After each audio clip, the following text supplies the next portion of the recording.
at Alola, or in the vicinity of Alola. That's where I first saw the Japanese. And what was your first incident with the Japanese? Well, they'd kept our company, C Company, in reserve near brigade headquarters. A and B companies were at Abuary confronting the Japanese on an adjacent track to the Kokoda campaign. The 2nd 14th had already engaged the enemy at Ishiraba.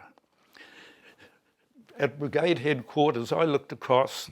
There was a very cleared area on a hill, say 1,000 yards away, well, something in that vicinity. It had been a native garden, quite obviously, because there was still a patch of garden in the middle of it.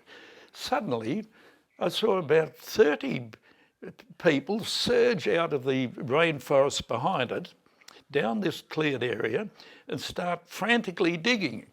We had no binoculars. We were standing there we thought they were Papuans, obviously ravenously hungry or something, trying to dig up sweet potatoes in this particular patch. And we were standing there watching them. Couldn't discern, you couldn't see the features of them. And very shortly from brigade headquarters, we were on a slight ridge, a very exposed ridge, just standing up watching. And they started calling out from us to get down.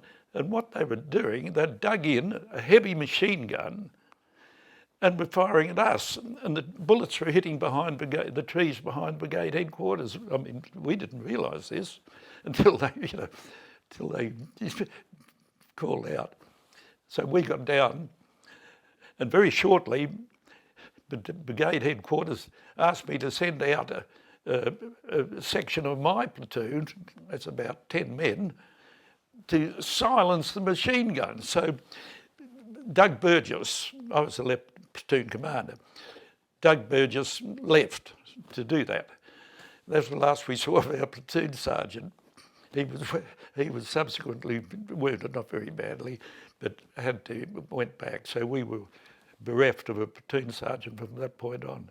But that was my first sight. It turned out to be Japanese.